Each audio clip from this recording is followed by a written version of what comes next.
महाभारत युद्ध के क्या क्या नियम थे। दोस्तों, महाभारत की कहानी कौरव और पांडवों के इर्द गिर्द घूमती है। जब युद्ध के बादल मंडराने लगे तो श्री कृष्ण ने आखिरी बार युद्ध टालने का प्रयास किया। वो हस्तिनापुर गए, लेकिन दुर्योधन ने दो टूक कह दिया कि वो सुई की नोक के बराबर जमीन भी पांडवों को नहीं देंगे। आखिरकार युद्ध का बिगुल बज गया। पांडवों और कौरवों की सेना कुरुक्षेत्र के मैदान में आ डटी। युद्ध से पहले तय किया गया कि हिरण्वती नदी दोनों विरोधी खेमों के बीच सीमांकन का काम करेगी। पांडव सेनाएं कुरुक्षेत्र मैदान के पश्चिम में तैनात थी, जबकि कौरव पूरब की ओर। दोस्तों, यह वीडियो आपको अच्छा लगे तो कृपया चैनल को सब्सक्राइब करें और लाइक करें, दोस्तों में शेयर करना ना भूलें। दोस्तों, जय श्री कृष्णा। आगे वीडियो में पूरी जानकारी देने का हम प्रयास कर रहे हैं। दोस्तों, कृपया वीडियो को अंत तक अवश्य देखें। दोस्तों, युद्ध से पहले दोनों सेनाओं की ओर से बाकायदे युद्ध के नियम घोषित किए गए और दोनों ने स्वीकार किया।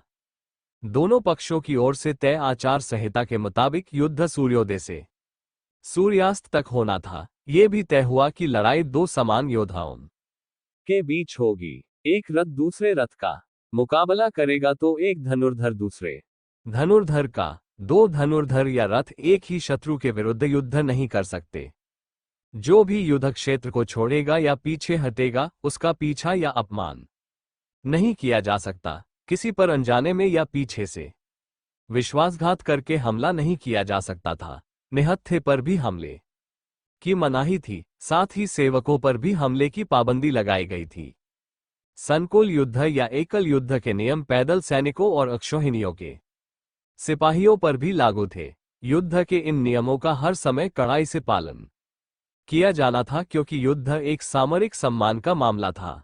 दोस्तों, लड़ाई से ठीक पहले युधिष्ठिर कुरुक्षेत्र के मैदान में बीचों बीच खड़े हो गए। उन्होंने 100 कौरव भाइयों को संबोधित करते हुए कहा, यदि आप में से कोई धर्म के पक्ष में आना चाहता है तो आ सकता है। हम आपको पूरा आदर और सम्मान देंगे। युधिष्ठिर के आह्वान पर सिर्फ एक व्यक्ति आगे आए। वो थे दुर्योधन के भाई युयुत्सु। उन्होंने कहा, मैं धर्म के लिए अपने सगे भाइयों को त्याग दूंगा और इसी क्षण से आपकी सेना की ओर से लड़ूंगा। उधर नेत्रहीन राजा धृतराष्ट्र से उनके पूर्वज व्यास मिलने आए, जो कुरु वंश की रक्षा करने वाले महान ऋषि थे। उन्होंने कहा, हे धृतराष्ट्र, अगर आप चाहें तो मैं आपको दृष्टि प्रदान कर सकता हूं, ताकि आप कुरुक्षेत्र में हो रहे महान युद्ध को देख सकें।